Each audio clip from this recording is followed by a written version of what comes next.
Tonight on The Contrarians, it's the Martin Popoff Dogpile. We're defending the artists and albums that Martin hates. We're roasting Martin. Let's get started.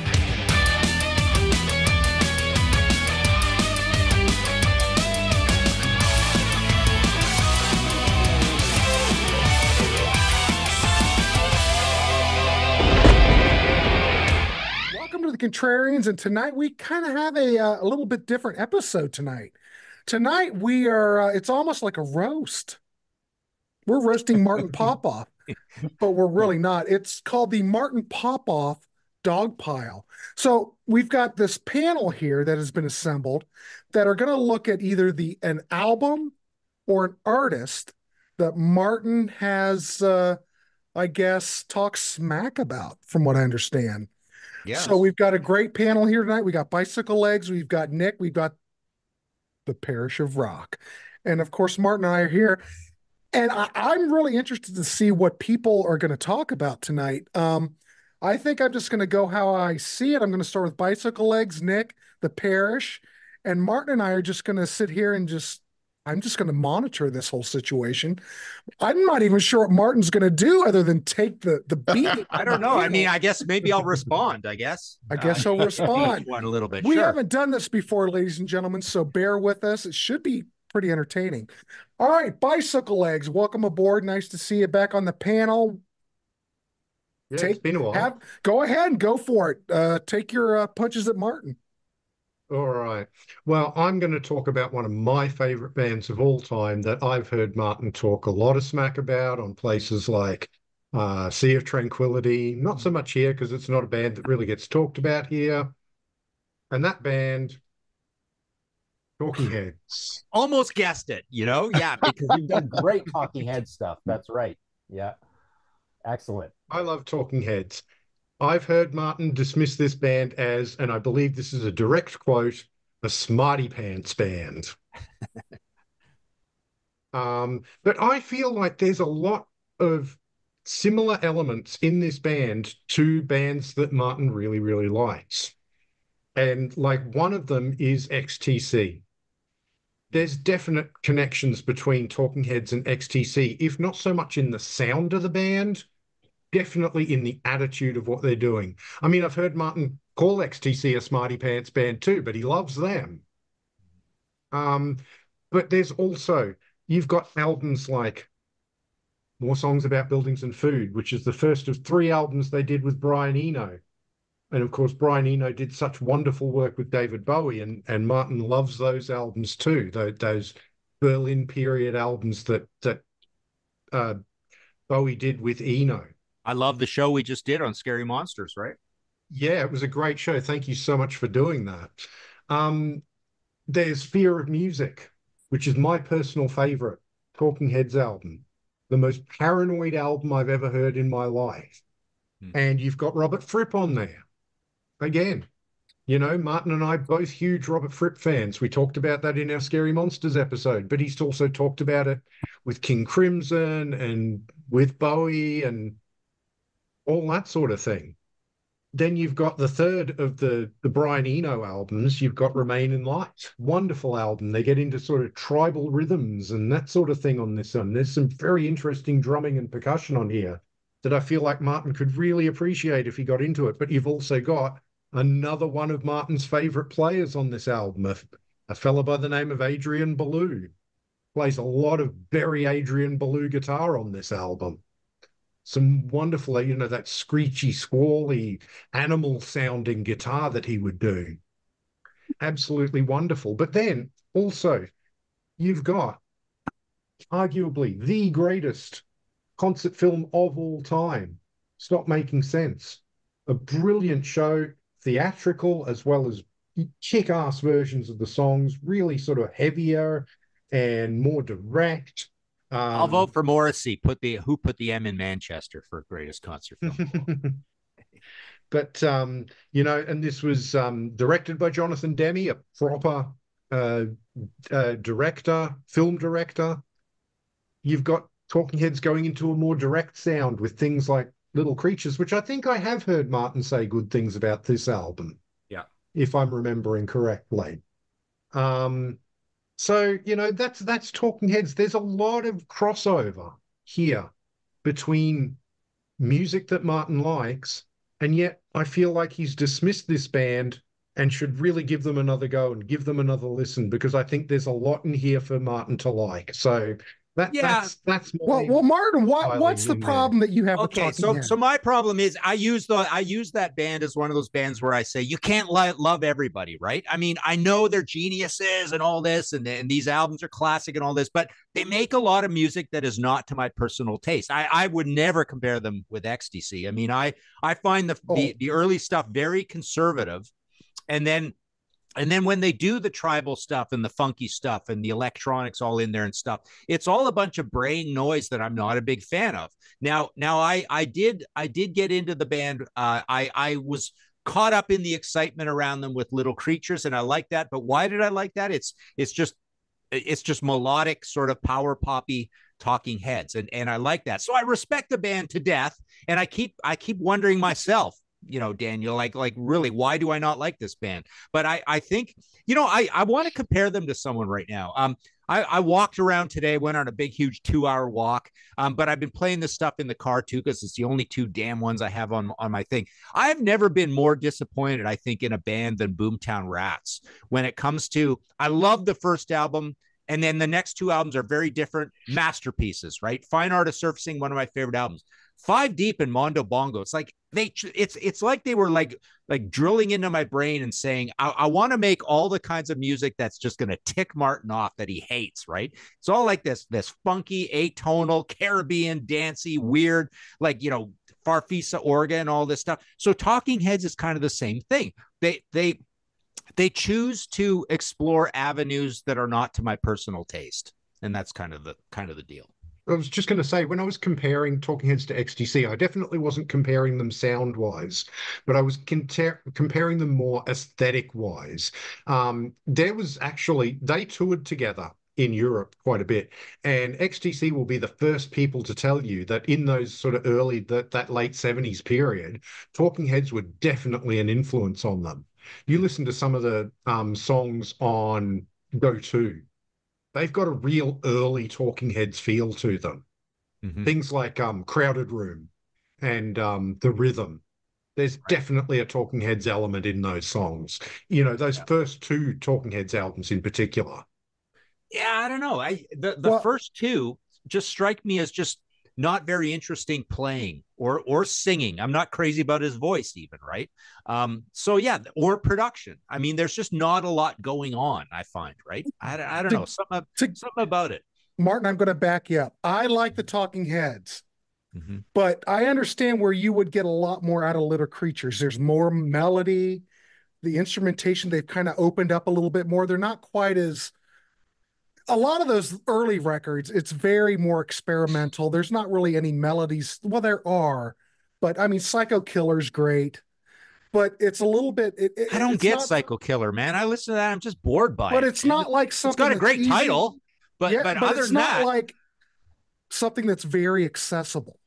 A lot of the XTC stuff is very accessible. Conservative. It's pretty accessible, right? I mean, I don't know. I mean, it's pretty accessible. I don't know. I don't find it that accessible. Nothing happens in it. It's just like boring little Chinese Matchbox band plays a conservative song, right? I just don't think. I think early Talking Heads is not very accessible. It's not like listen to XTC, which can be, experimental, but then really delivers strong melodies, strong arrangements, and everything. I don't know. Yeah, there's more hooks, I suppose. Yeah, there's more hooks in XTC than there is in Talking Heads. I know.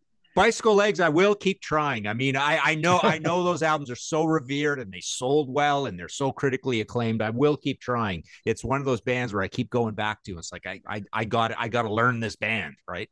So I reckon Fear of Music. That's the one I would definitely recommend. The third album. I reckon you could get into that one if any of them. Well, I think speaking in that's where they had the breakthrough, because Burning Down the House was a hit. Let me raise one more issue I've always had with that band.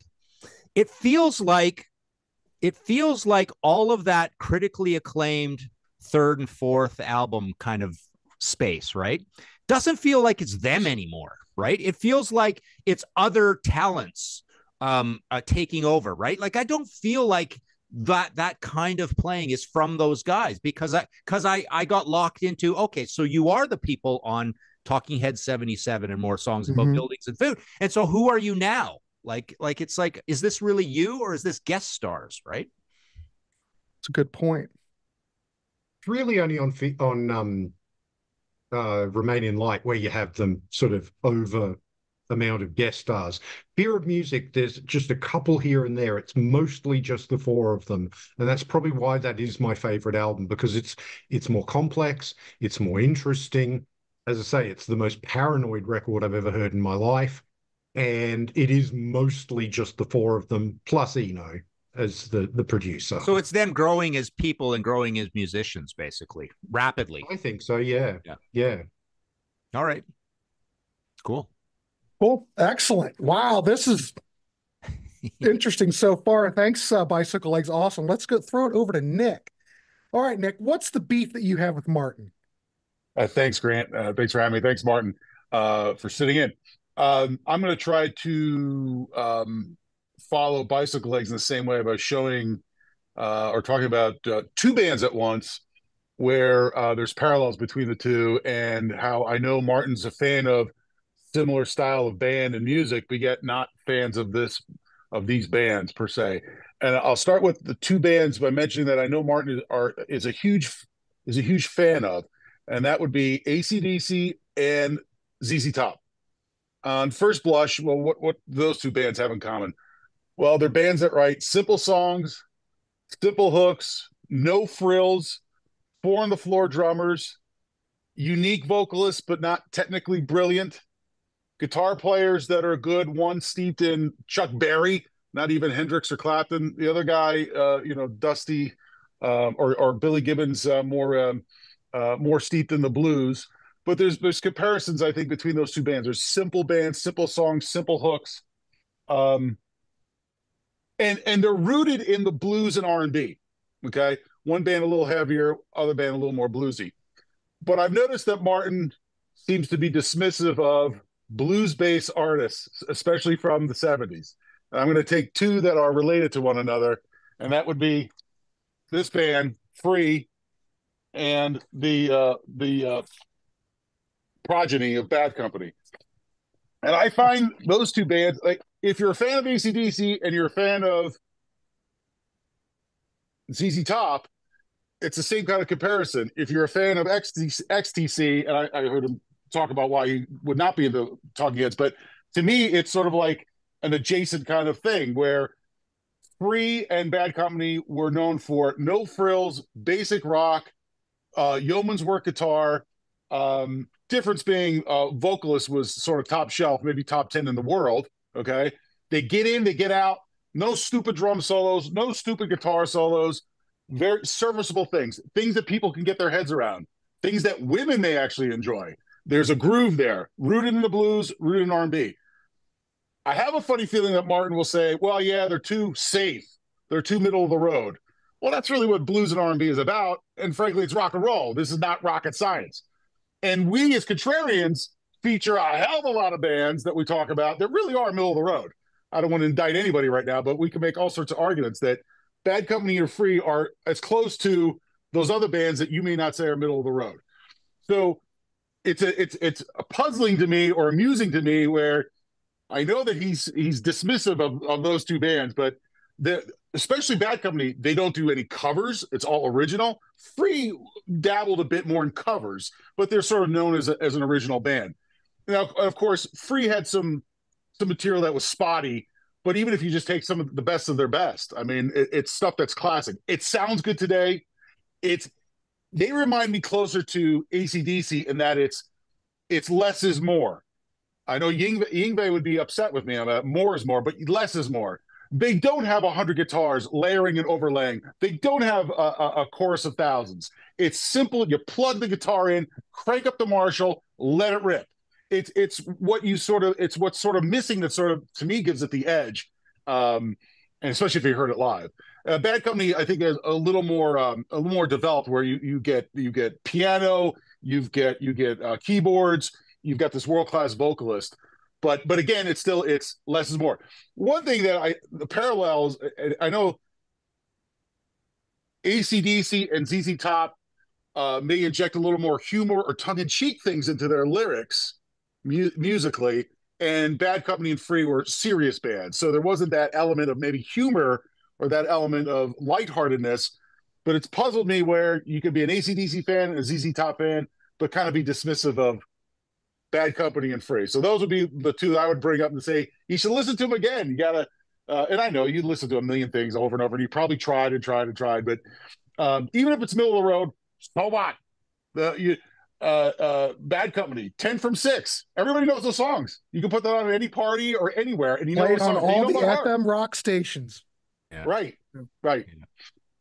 No, I mean, I actually do quite like Bad Company. You're right on Free, and I thought, you might have brought up Humble Pie and the Faces. I would put, well, that's next round. Yeah, I would put Faces, Humble Pie, and Free all in the same camp of bands that I haven't spent enough time on, and I'm frankly bored to tears when I try them, right? But Bad Company, I mean, ZZ Top is by far the most versatile, and then I would say Bad Company is the second most versatile, and then AC/DC. So yeah, I do like Bad Company. I mean, there's more peaks and valleys in Bad Company than there is in AC/DC. What I've always said is that Free to me sounds like Bad Company demos.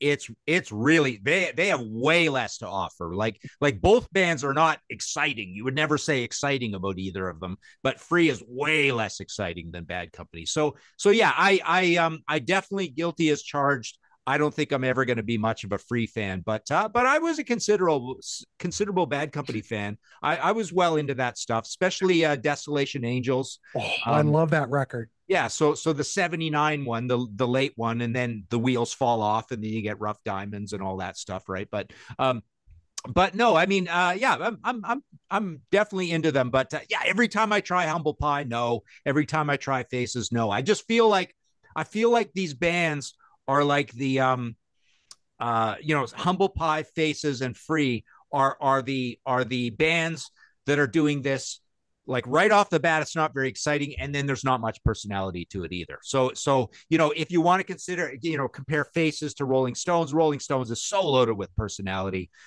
It's just, I'll take that any day over the Faces sort of thing. Well, let me interject on Pie, only because I seem to mention them every single episode in some way. You give them a shot though, because you've got top 5 vocalists on the planet who's influenced everybody and their mother. And if you listen to their live stuff, maybe, and you start there, you hear how they've influenced everybody and their uncle from Kiss and Cheap Trick all the way down. And so their live thing, maybe you're bored by the studio element of it, but the live thing is where they shone brightest, as it were. They had 3 vocalists. Usually they could sing and sing credibly. Yeah. You may not have been into the maybe the content of their lyrics, but they were sort of at the vanguard of pushing that heavier sound in the early 70s and mixing that with the blues and R&B. I hear you, but again, I still draw that connection between. Well, you're right. Free, Bad Company, Free, Humble Pie, and the Faces I would put in that box. You're right. I would do that. What is that later Humble Pie album? It's called Back on Track. Well, that's much later. I mean, that was. I played that over 100 times. I loved that album. The vocals on that blew me away, and obviously, it's not Steve Marriott. What year is that? That? Probably it's like 2012 or something, or 2002 no, 2002. Oh, 2 or 3, and yeah, and the vocalist on that. I mean, well, I'll tell you who's in the band. It was Jerry Shirley. It's Ridley. It was Greg Ridley, yeah. But Ridley may have sung a song or two, but the vocals went to Bobby Tench. That's right. Yeah. I love. Man. And Tench sang with Jeff Beck, and he also sang with the Lieber Krebs version of Humble Pie. Zoot Money was in that band for a minute. And when we were kids, I went out and got what is that heaviest Humble Pie album? Is it Go for the Throat? There's 1 or 2 of the later ones that I was kind of into a little bit as well. Well, I mean, the Lieber Krebs, it was Go for the Throat and On to Victory. I don't know. It's hard to say what their heaviest album is. I would just say it's the Rock and the Fillmore and the King Biscuit album, the live albums. But they had a dip, and there was a little spotty towards the end with Street Rats. Yeah. I think Thunderbox is a pretty heavy album too. But I mean, you know what? Go for the Throat is a pretty heavy album. That's Yeah. that's around 1980. Funny, eh? Street Isn't Rats. that the one with the plane on the cover? On the Victory is what the On the Oh name. Victory, shit, yeah, I'm getting them yeah. confused. Yeah. Street Rats is so funny. You see Humble Pie, Street Rats in this really dramatic cover, right? You think, wow, this is going to be so good. And then nobody likes it, right? I know. Look at that, eh? Well, I have a question for Martin. So if you're comparing Free to Bad Company, do you think that the Bad Company records, do you think that they progressed in the songwriting department? What is it about Bad Company that's improved over Free? Just way more. I mean, Mick Ralph's is part of it, but I mean, it's just the productions are better. There's more complication, even though Bad Company is notoriously a simple band, but there's a lot more going on those records. They're just, I mean, yeah, literally, like Free sounds like Bad Company on a hungover Sunday afternoon kind of thing. It's just all the edges are worn off. There's nothing going on. There's no action anywhere. You know, I mean, their most famous song by far, All Right Now, sounds like a Bad Company demo. It like the precursor. It literally sounds it's their greatest song, their masterpiece, yet it's inferior to every Bad Company big hit. Still. I tried to get into Free. I hate to, I'm on Martin's side at this point for this, because I tried to get into talking. Free. I can hear you. I'm grabbing another drink. No, but I tried to get into Bad Company, Nick, and I just couldn't do it. But here's the beauty of it. Free. I mean, Free. I tried to get into Free, and I just couldn't. Free is sparse. Free is one guitar and a bass and drums, and the drummer is real dry, and he's 4 on the floor, and that's the beauty of it. It's the same drummer, though. Well, understood, but he opened up a little more. But he's still pretty simple at Bad Company. The point is, it's in their sparseness. It's that they don't go over the top. It's that they don't layer things. Okay. So, I mean, it's that simplicity. It's like AC/DC. AC/DC, for their best work, they're not over the top. They leave a little bit of headroom in what they give you. You see what I mean? And that's, to me, where the brilliance is. By the way, not unlike AC/DC, because I see for me, the parallel. If you try to play in a band an AC/DC song, you know this, Grant, it's really tough to do. And Free is the same way. It is really difficult. We used to play All Right Now in a band. I'm picturing like 8 songs per album. 2 of them are blues covers. It's just boring the tears off me, right? All right. Fair enough. No, but you're right. You know it, Grant. It's not the easiest stuff in the world to replicate. How's that? No. Well, AC/DC is a lot easier to replicate than Free.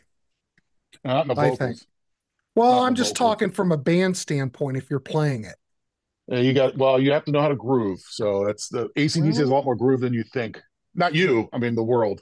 Okay, I haven't played any greatest band in the whole world. Years, I just love AC/DC to death. So, and you know what, Martin, I must say I picked this up when I was in Seattle, because I never see the original Atlantic pressing. I always see the remaster. So I picked up the original Atlantic one because you like Flick the Switch, right? I love it. It rocks. It's my favorite of the whole Brian era. I'm going to give it a listen because of you. So heavy. I've never heard it before. Higher, Landslide, just some of the greatest songs. Yeah. There you go. All right. So I guess we can go over to the Parish of Rock. Parish, let it rip. Okay. Well, I'm going to take this slightly differently, because I'm not here to convince Martin to change his taste in music. Everybody has a different taste. We like what we like. But the band I've picked because I kind of don't like Martin's reason for not liking them. And I also don't think he gives them any real credibility. He almost treats them like a joke band when he talks about them. And I'm picking one of my favorite bands of all time, and it's Lips Slade. Incorporated? Oh, no. Darn. I thought it was Lips Incorporated. Oh, Slade. Oh, cool. Slade. So the reasons I've heard Martin give, particularly on his podcast, more so than on the YouTube programs, is that he thinks they're the most ridiculous looking band ever. He's never been able to get into them because he can't get over Noddy's mutton chops, Dave Lee's pudding bowl haircut, and the fact they just totally look ludicrous. So that's what I want to challenge. I want to challenge that. I don't want to challenge the musical side, because to be fair, you don't like Slade, you don't like Slade. And let's be honest, you and the rest of the American continent didn't like Slade. So there's clearly something in the translation, UK across to the US. But I do take issue with Martin's reasons. So if you take the mutton, well, firstly, I think it should always be about the music, not about the look.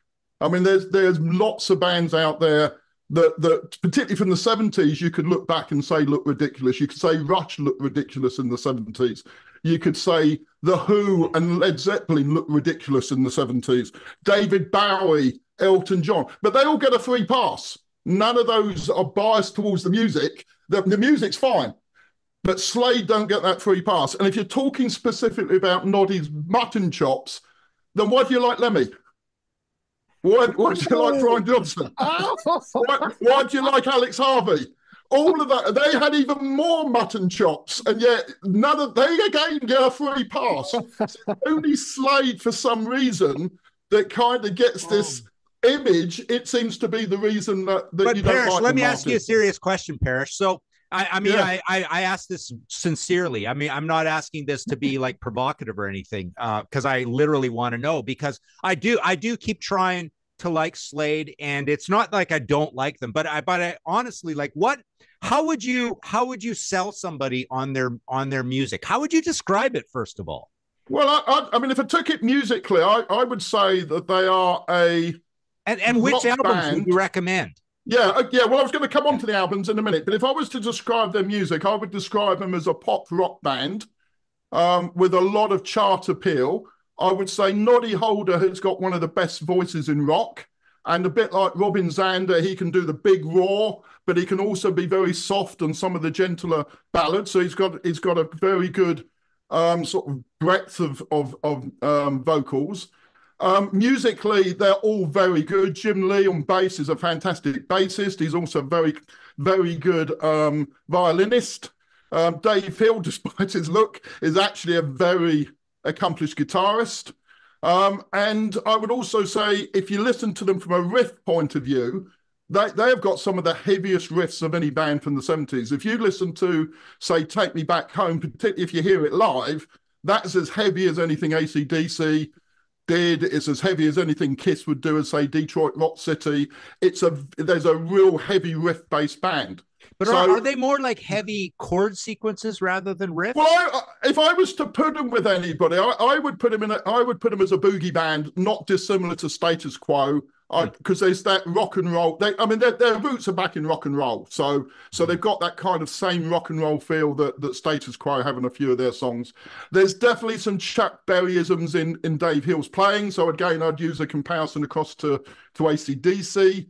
From that point of view, and I'd say Noddy's vocals, if you like a Brian Johnson's vocals or a Bon Scott or Dan McCafferty, he's got that same vocal style. He's not a pure vocalist, but he's a great rock vocalist. So I would put him similar to Nazareth, but maybe a little bit more commercial from a pop point of view, similar to Status Quo, similar to AC/DC. I can even see comparisons with some of ZZ Top's more sort of commercial work as well. Let me ask you this, Parish. Like one thing that I seem to remember a lot about Slade is they have this kind of they've got that sort of frantic Susie Quattro frantic end of a sweet sort of hand clappy rhythm section sort of thing, like a BTO rhythm section, right? Like they're very like poundy slap Bay City rollers at the rhythm end, right? Yeah. But that's because that's the way they were produced at the time. So all of the bands you've stated were all produced at the same time. So Chaz Chandler of the Animals and obviously Jimi Hendrix, he was their manager, he was their producer.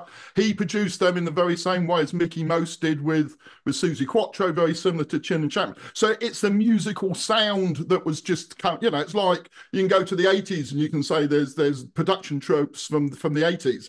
But that kind of clapping, that foot stomping is very much a musical trope from the 70s. If you listen to their later stuff, you don't get a lot of that. And if you see them live, yes, they like to use it to get the audience going, but it's not as prevalent within the music as it is when you hear it on the singles. So what are the eras that band has? How would you break it up into eras? There's the pre-Success, which is actually interesting because mostly pre-Success, They do a lot of covers, but they do really good versions of covers. So they might do a Dylan song, they do a Zappa song, and they do really good versions of those.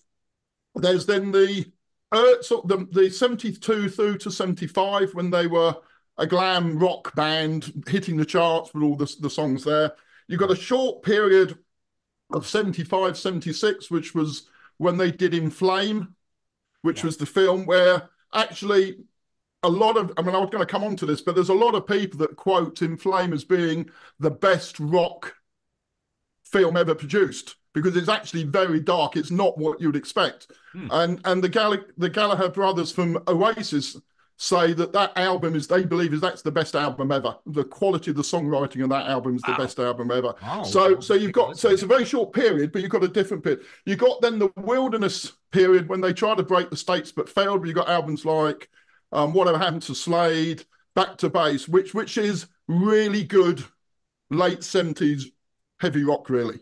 And doesn't sound very much like the earlier stuff. And then you've got the period in the early 80s where they essentially jumped on the bandwagon of the new wave of really heavy metal, and they became a heavy metal band for about four years. Yeah, Keep My Hands Off Your Power Supply, right? Yeah, and you've got songs like We'll Bring the House Down and Rock and Roll Preacher and Lock Up Your Daughters. That kind of era is very much sort of... And if you listen to that era, there was actually quite a lot of blues within that. They kind of seem to take some of that sort of blues heavy rock into it. So they became very much heavy metal. So I would say they're the distinct eras. The later 80s, they became quite poppy again, and they seem to be chasing singles. So you got songs like Run, Run Away and My, Oh My, which I think started to make a little bit of a dent in the States. But generally, I would say you've got the pop era of the early 70s effectively up to 75, and then you've got a more mature band from 75 to 80. And why do you keep saying pop though? I thought they were quite they're quite, well, they are, heavy glam, I mean, right? When I say pop, I just mean they hit the charts. They were in the charts all the time. They were not, I mean, in the 70s they had more hits than any other band in the UK. They had more #1 hits of any other band in the UK. Yeah. But it was within a 4-year period. So they were always in the charts. They were always on top of the pops. So in my head, I kind of think of that period as a pop period, even though it's actually pretty heavy rock stuff. Interesting. Yeah. Well, that's great. Yeah, I got to go listen to some more of that then. Okay, so from the golden period, what is the best album? Well, I would say from the albums I would recommend would be this one, Old, New, Borrowed and Blue. That was towards the tail end of their height of fame. Yeah. This is probably their best album, which is the soundtrack from the film. Yeah. But then I really like Whatever Happened to Slade, which is when they had that kind of wilderness years. And an album that I think I probably got the only copy in the world, because they didn't sell many, is Return to Base, which has just got some fantastic songs on there. Wheels Ain't Coming Down. Wow. I'm a Rocker. So I think you've got some fantastic, different not the sort of stuff you'd kind of imagine. And then you've got as the comeback, then Till Death Do Us Part with one of the worst album covers ever, is their heavy rock album. Yeah. Their sort of heavy metal album. So if I was to pick 4, I'd probably go Old, New, Borrowed and Blue, In Flame, Till Death Do Us Part and Return to Base. They would be the 4 that I would say sum up. Okay. And from a credibility point of view, I was going to kind of pick up on the fact that as a live band, The Who, Quo, Zeppelin and Sabbath all said Slade set the bar for live performance in the early 70s. Wow. And they all had to raise their game to meet the bar that Slade set. So, I just think if you've got those kind of bands giving them that level of credibility. And then when you look at who they've influenced, the number of bands that wouldn't exist in the way that we know they exist is amazing. So Joey Ramone, and I've got a few quotes here. Joey Ramone said, I spent most of the 70s listening to Slade for live. A couple of years later, I was at CBGB's doing my best Noddy Holder. So he believes they wouldn't have happened without them. Steve Jones of the Sex Pistols, Slade never compromised. We always had the feeling that they were on our side. They embodied the glorious absurdity of the greatest pop with the sideburns, the mirror top hat, and Dave Hill's pudding bowl haircut. Most simply, they were the best response to prog rock's bloated pretensions. Mm-hmm. So even though he would acknowledge all the things you say, he kind of he sees it as a positive that they were like that. Ozzy Osbourne calls Noddy Holder the best vocalist he's ever heard. Mm-hmm. Kiss say, Gene Simmons said, We liked the way that Slade connected with the crowd and the way they wrote albums. We wanted the same energy and the same simplicity. So there's the influence there. Tom Peterson of Cheap Trick says that they went, he and Rick Nielsen saw Slade and they came away, and Rick Nielsen said they just used every Cheap Trick in the book. He said, and that's where the name came from. So literally Cheap Trick wouldn't have existed if they hadn't seen them. But the best quote, I think, comes from Ritchie Blackmore, which I don't know if I'm actually going to do my case much good, but I just think it's so funny, I'm going to use it anyway, which is, they're a good group because they don't care about the notes. There is a public wanting that. Another group might be too inhibited to do what they do. So even Ritchie Blackmore had to accept the absurdity was actually part of their strength and part of their appeal. So who am I to disagree with Mr. Blackmore? Nice. Great defense, man. That was awesome. Holy crap. Really cool. This is why we call him the Parish of Rock. Absolutely. And there's bands there you wouldn't expect. The Sex Pistols, The Clash, The Damned, all quote Slade as one of their biggest influence. Yeah. Adam and the Ants quote Slade as their biggest influence. Manic Street Preachers say no Slade, no Manics. Wow. Oasis, no Slade, no Oasis. Nirvana, no Slade, no Nirvana. And probably the best bit to prove that point, no Slade, no Geordie, no Brian Johnson in AC/DC.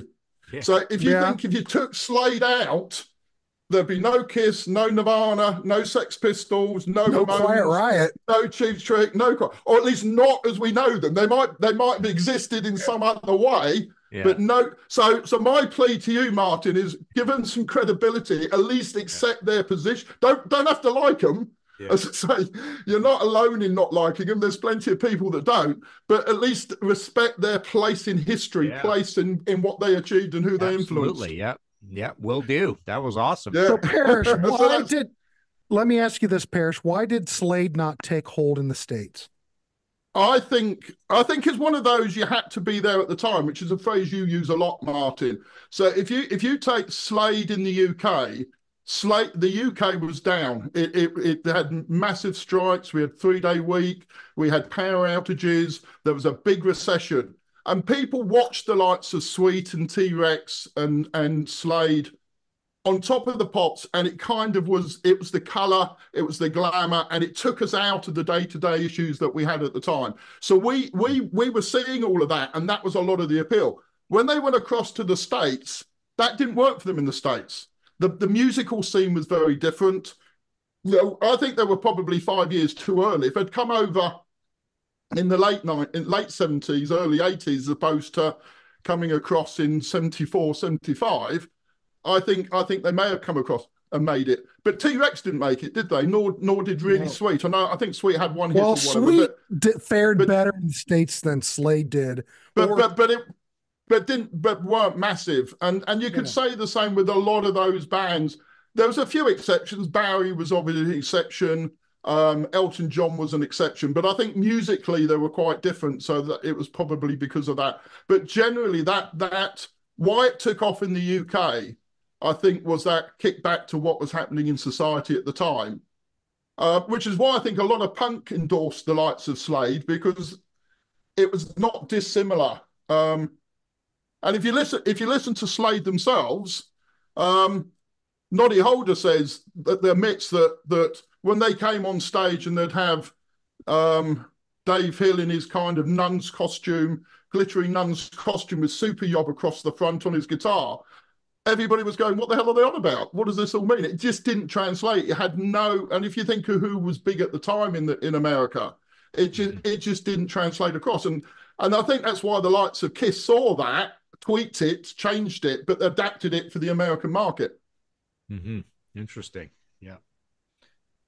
Excellent. Yeah. I mean, yeah, you definitely hear Slade's like slamming chord situation in Kiss. Yeah. I mean, I think those first albums have a lot of that in. I mean, did they, last question. I mean, did they have like a crappy tour situation? Like what was their shot in the States? Who were they out with? Well, they toured relentlessly for 4 years. And they were opening to ZZ Top. They were opening to Aerosmith, almost anybody you can think of. And that's where the likes of Cheap Trick saw them, the Ramones saw them, Dee Snider, they all saw. And there's a quote from Dee Snider that said that people came away from a Slade concert who were either total converts like he was or totally hated them. But Dee Snider said the problem was it was like 20% came out of it as converts and 80% came out not liking them. But it was that much of a polarizing influence, really. Wow. Interesting. Good stuff. Damn. Well, I'm not even sure what to say. But I do like that quote from Ritchie Blackmore. Yeah, absolutely. So Grant, you got any slams? What's No, I'm good, Martin. I've been on your side the whole time. Except you were pretty hard on Rock and Roll Over, and I'm not sure about that. Yeah, that was a pretty combative show. That's for sure. I'm not sure. I think Rock and Roll Over needed. Come on, it's Rock and Roll Over, for God's sake. I read those comments too. I mean, I get ticked off when people say, "Oh, what do you mean Aerosmith's more complicated and interesting than Kiss?" It's like, yeah, listen to there's a ton of songs. The guy even brought up "Draw the Line." It's like "Draw the Line" is like Led Zeppelin's Celebration Day. It's a really weird, cool riff, right? And you think a combination of Rats in the Cellar and Nobody's Fault. I mean, come on, Aerosmith is like 60-70% higher up the sort of arrangement complication scale, and Ted Nugent's in the middle. Ted Nugent is, you think of the Cat Scratch Fever album or Weekend Warriors particularly, Ted is like right in between. You got Aerosmith up here, you got Ted, then you got Kiss kind of thing. But I don't think you can compare them. Kiss is way more in that Slade zone. So's Ted, I think. For me, the difference is, I don't think you can defend Kiss's lyrics. I don't know why anybody would try to. In the main, they are what they are, and they are, they're sexist, aren't they? They're full of that sexism. Well, some of it is. So don't bother defending it. Either you're cool with that or you're not cool with it. And if I go back, back to the late 70s, early 80s, I remember the music press in the UK absolutely hated bands like Kiss and Aerosmith because of the sexism in the lyrics. And AC/DC was the same. They tore them apart. So it's nothing new, the comments that were being made about Kiss's lyrics on Rock and Roll Over. It was being made at the time. You either accept it and it doesn't bother you, or it does bother you. And I don't know why people get particularly wound up over it. You either like it or you don't. Yeah, I love Kiss, and I love Kiss all through the eras and different parts. But it goes well beyond the lyrics. To me, it's the drumming, it's the production, it's the riffs, it's the arrangements. There's just not a lot going on a lot of that stuff. I do love Kiss, and like I say, I'm a big defender of Monster and Sonic Boom, and I love Revenge. I love a lot of the '80s stuff as well, the early stuff. But but there's a lot going in. I was just negative on that album on that night. But there's a lot going on Destroyer and The Elder. There's a lot going on. Yeah. Oh, yeah. Destroyer's my favorite Kiss album. I have the boring answer for favorite Kiss album, right? Hey, that's not a boring. I totally get it. That record, if you look at it, it is above everything else. Yeah. Whether or not they didn't like it when it came out, you have to look at it, and that's the crowning achievement. It is. Yeah. I think so. Don't forget, they kind of did drop the ball after Rock and Roll Over because they didn't pursue, they didn't grow. They went backwards. They went back to Dress to Kill on Rock and Roll Over. They didn't progress like they should have with Destroyer. So I get that. But I do like the songs on Rock and Roll Over. It's fine. You don't have to think about it. You just put it on and just go. But that wasn't our task. Pete didn't put Destroyer on there. So could have been a different discussion. Yeah.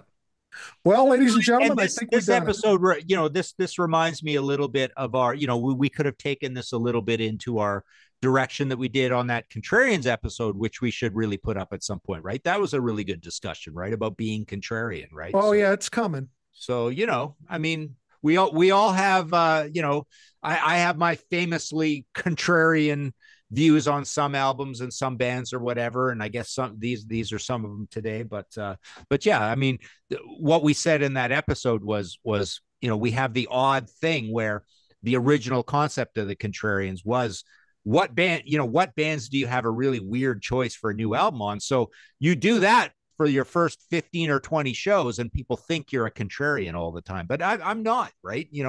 I basically have the boring conservative answer on favorite bands and favorite albums by bands often. Just sometimes it's not or whatever. But all these bands today, I mean, that was great. I mean, it's like I feel like I should be checking out a lot more of this stuff again, because I do have those bands where it's like regularly I go, I got to see what everybody loves about these guys, and I got to go back and try them, and sometimes it works and sometimes it doesn't, right? Yeah. All right, there you go. What a fun episode, gentlemen.